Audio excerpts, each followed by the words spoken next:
Estamos de regreso en TV Perú Noticias y bueno, en estos días habrá escuchado tal vez a la candidata Keiko Fujimori de Fuerza Popular decir que restituiría temporalmente este régimen 24/24 hasta poder aumentar los sueldos de los policías. Diversas opiniones han surgido a favor y en contra de esta propuesta.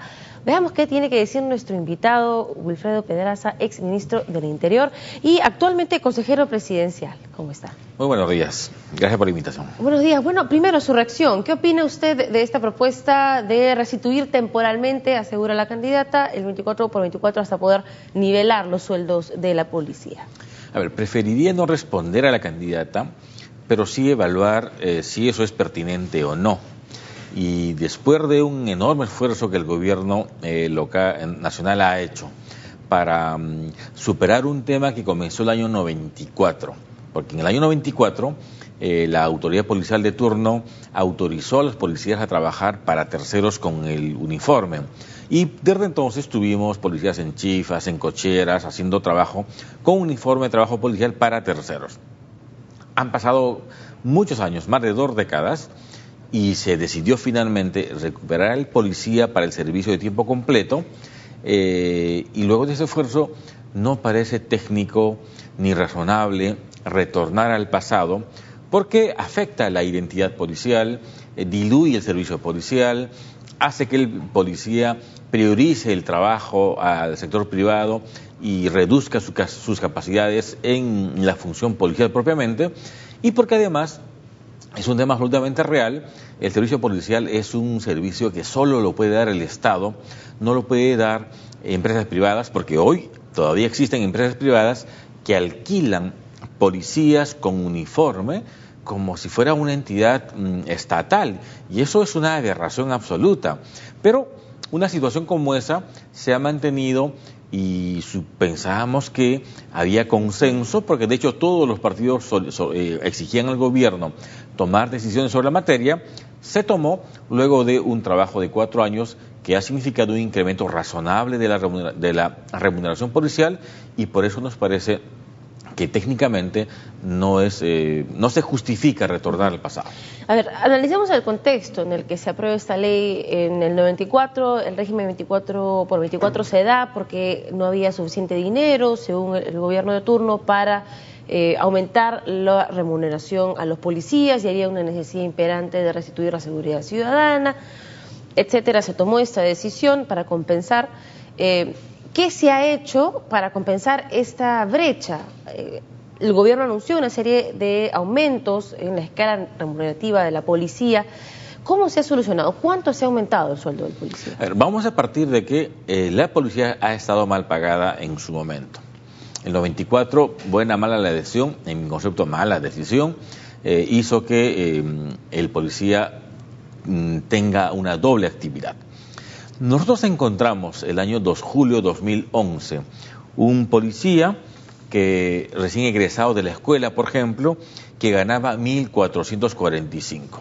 No había incrementos hacía décadas en rigor.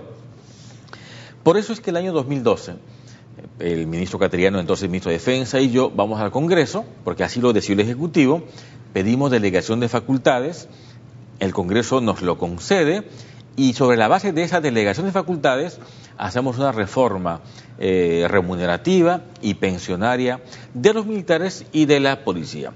¿Qué ha significado eso para un policía?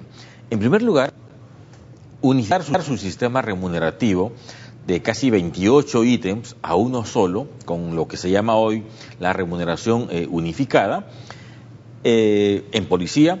Luego, nivelarse a la remuneración de las Fuerzas Armadas, lo cual significó para el policía un pequeño incremento, y toda esa remuneración unificada se hizo pensionable. Ese fue en el primer aumento, digamos, que se hizo a la policía. Esa es la primera parte del primer aumento, y que ha significado más o menos trasladar a una suma pensionable un poco más del 56% en promedio de la remuneración del policía. ¿Cuánto es entonces lo mínimo que gana un policía y lo máximo que gana un policía luego de este Solo para cerrar la aumento? idea, después de ese incremento de la remuneración unificada, el gobierno programó 5 incrementos, uno cada año. El primer incremento en diciembre del 2012 y luego cada diciembre. Hoy estamos en el 4º tramo. Y sumado lo que se ha incrementado ya en estos 4 tramos, un policía, por ejemplo, que recién egresa con año y medio de estudio, de ganar 1.445 en julio del 2011, hoy percibe entre 2.826 hasta 3.926 soles. ¿Esto qué significa en términos porcentuales? Un incremento entre el 95% al 171%. Y en general, de comandante para abajo, ese promedio de incremento ha sido casi uniforme. Digamos, 130% promedio de incremento de comandantes para abajo, que era el sector que más atendió por un tema de justicia social. Un alférez, por ejemplo, es un oficial que recién egresa, en julio del 2011 ganaba 1.526, hoy gana mínimo 3.279 y puede llegar a ganar 4.154. ¿Por qué la diferencia? Porque los bonos se otorgan de acuerdo a la naturaleza de la función. Digamos, una función administrativa tiene un bono menor, una función de más riesgo tiene un bono mayor. De manera que estos incrementos nos parecen razonables, un esfuerzo importante que el gobierno ha hecho y que justifica entonces la exigencia del servicio policial a dedicación exclusiva. Y ese es el fundamento. Ahora, queda claro que sí se han realizado incrementos, no es que la policía no haya recibido una compensación por volver, digamos, a este tiempo completo. Sin embargo, la crítica que viene de los candidatos, aunque no le quiera responder ellos directamente, la propuesta que ellos hacen es que estos fondos deberían ser pensionables. Actualmente, estos aumentos no son pensionables. ¿Por qué tomó el gobierno esa decisión de aumentar un porcentaje al básico y dejar el resto fuera del sistema de pensiones de los policías? Muy bien, pero en primer lugar hay que decir que hubo una planificación. El 2012 se pensó, por supuesto, en algún momento exigir el tiempo completo luego del 4º tramo. Yo el 2013 formé una comisión orientada a este propósito, reformulamos horarios de trabajo y hubo continuidad en ese propósito y el ministro Pérez Guadalupe finalmente tomó la decisión y yo lo saludo. Entonces, no es que se tomó una decisión de un día para otro, se planificó 4 años, se trabajó en ese esfuerzo. Ahora bien, ¿por qué bonos no pensionables? Porque este incremento cuesta mucho más de lo que cuesta la reforma salarial de docentes, del sistema de salud, tiene un impacto muy importante en caja. Si hubiésemos tomado la decisión de hacer estos bonos pensionables, esos bonos hubiesen replicado al personal pensionista, que son como 300.000. Estamos hablando de 120.000 policías en actividad. ¿Qué quisimos priorizar? Al personal policial en actividad. Porque ¿cuál es la demanda importante hoy? Mejorar la seguridad ciudadana. En ese esfuerzo pensamos que era en esta fase necesario incrementar aquel policía que presta su servicio de manera concreta. Los 2 candidatos han ofrecido pasar estos bonos no pensionables a hacerlos pensionables en buena hora. Lo que hemos hecho nosotros en este tema y en otros tantos vinculados con la seguridad es dar un primer paso, sentar una base sólida, de manera que en el tiempo nosotros esperamos que estos bonos sigan incrementándose y si además pueden hacerlo progresivamente, como han dicho, hacerlos pensionables en buena hora. Nosotros, reitero, decimos que esto es un primer paso importante. Sí, sin embargo, ¿considera que es factible? Porque, digamos, si actualmente ya se ha duplicado el sueldo de más de 120.000 policías a nivel nacional, duplicarle las pensiones al personal que está en retiro, ¿sería para usted una propuesta factible o va a ser un lastre para los candidatos, cualquiera de los dos que llegue al gobierno? Bueno, en teoría sería una decisión adecuada, pero cuando uno administra la caja fiscal con responsabilidad, lo más probable es que esa situación sea muy compleja.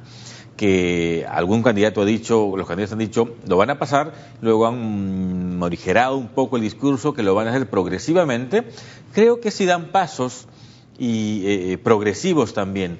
Para esa finalidad, en buena hora. Yo creo que, por supuesto, los retirados tienen una demanda legítima. Con ellos también tuvimos un incremento de un 50% aproximadamente el año 2012. Ellos, con todo derecho, seguramente exigen una equidad en la remuneración entre el activo y el retirado. Pero, de nuevo, no podemos resolver en 5 años un retraso histórico en la remuneración policial, y lo que se hace, por tanto, son etapas. Lo que venga luego, que lo decida el gobierno de turno, y que lo haga pero con responsabilidad. Lo que no se debe hacer es generar promesas con un fin electoral.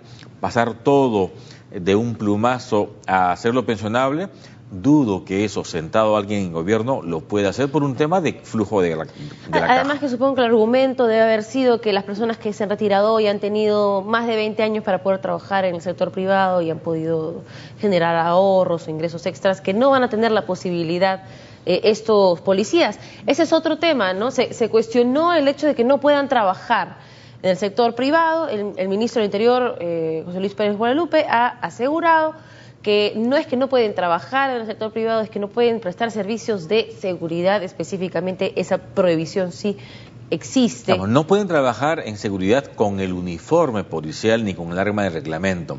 Pueden trabajar en seguridad para una empresa privada con el uniforme de esa empresa privada. O sea, como cualquier profesional, en su día libre pueden hacer lo que les plazca, pero no cumpliendo una función policial. ¿Por qué? ¿Qué sucede con la imagen del policía una vez que lo vemos, no sé, con su uniforme policial y sus galones en el hombro, parado frente a un banco, por ejemplo? A ver, los bancos tienen un convenio con la institución policial y, por tanto, ese servicio bancario forma parte del servicio policial regular. Pero el policía que vende su servicio, su franco, a un tercero, lo hace a un restaurante, a un chifa, a una cochera, lo hace a un privado. Y obviamente ese servicio desluce, deslegitima la profesionalización del policía, le resta dignidad estar cuidando una cochera, dando una propina a un policía. Ese es el tema. Además que a mí me sorprende que nadie cuestione el hecho de que el régimen 24/24 hacía trabajar a los policías 24 horas, teniendo que dormir en las comisarías, y al día siguiente se bañaban, se cambiaban, iban a su siguiente trabajo, en el que tenían que estar otras 12 horas parados frente a un establecimiento privado, ¿no? Entonces, ¿en qué momento descansan? O sea, policías agotados, policías que no pueden hacer labores de investigación. Descansaban en el servicio policial, porque evidentemente con controles algo difusos en el sector policial, el policía cuidaba mucho más su actividad privada, porque hay un servicio inadecuado, lo despedían. Pero a ver, yo entiendo la demanda del policía que tenía un trabajo para un tercero, acostumbrado a 2 remuneraciones, pero estamos probando que todos los policías, sin excepción, han tenido un incremento entre el 92% al 170%, casi todos. Por tanto, hay un nivel de compensación. Además, no le estamos privando al policía de hacer cualquier otra actividad. Lo que le estamos diciendo es que no puede trabajar como policía, como un militar no puede trabajar como militar para un tercero. Digamos, el Estado es la única entidad encargada de administrar la fuerza policial, porque se actúa en representación del Estado, y esa fuerza, esa capacidad tiene que ser administrada racionalmente. Y por eso es que es importante que el servicio policial se dignifique de esa manera. Nosotros queremos profesionalizar, y eso supone también restringir aquella actividad que se hace ante terceros, porque queremos que el policía se sienta policía de verdad, sienta que es una profesión. Claro. Ahora, quisiera adelantarme a los posibles temas de debate más adelante, porque ahora que estamos en seguridad ciudadana, seguramente las propuestas van a empezar a salir a la luz. 2 propuestas que me parecieron interesantes de los candidatos. La primera de Pedro Pablo Kuczynski, de colocar un policía, un serenazgo, de colocar a los miembros de la policía en los camiones de serenazgo de las municipalidades para poder llegar, digamos, al 100% de los distritos del país hasta el 2017, según su propuesta. Esa es una. Y la otra, de Keiko Fujimori, de generar un sistema de control excarcelario con grilletes electrónicos, así como lo vemos en las películas en Estados Unidos, donde el reo se le sigue, digamos, el control que tiene que llevar luego de salir de la cárcel con un aparato electrónico. Esas dos propuestas, ¿qué tan viables las ve? ¿Cómo las ve?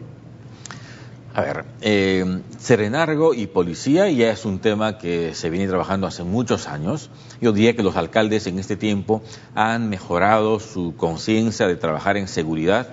La policía también ha sido más flexible en vincularse con el municipio y hacer un trabajo recíproco, y hoy se hace patrullaje integrado, yo diría con mucha intensidad y con eficacia. Que hay que mejorar, poner más policías en los carros municipales, yo no veo ningún inconveniente en eso, es factible. A la policía todavía le falta logística, de manera que los municipios, a través de sus vehículos de serenazgo, contribuyen en ese esfuerzo, lo hacen y creo que lo hacen bien. De manera que eso en buena hora, pero no es un tema nuevo, digamos, eso viene ya de muchos años atrás y en este periodo está muy fortalecido. Los grilletes electrónicos, se dio una ley el año 2008, ha demorado mucho, finalmente hoy ya se adjudicó a una empresa que va a brindar el servicio del grillete electrónico. Se espera que antes de julio ese servicio se comience a prestar ya, de manera que no hay un tema nuevo. Digamos, lo nuevo de un candidato es decir que va a liberar 10.000 policías cuando las Fuerzas Armadas, Marina vaya al Callao y el Ejército cuide penales y entidades públicas. Esa fórmula yo veo que es técnicamente inviable, porque en cárceles solo existen 1.350 policías. No hay forma de sumar 10.000 policías reemplazándolos con las Fuerzas Armadas en el cuidado de cárceles y de entidades públicas. No hay manera, no suma.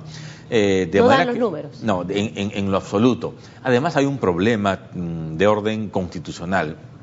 El Ejército no tiene facultades para cuidar ni entidades públicas ni las cárceles.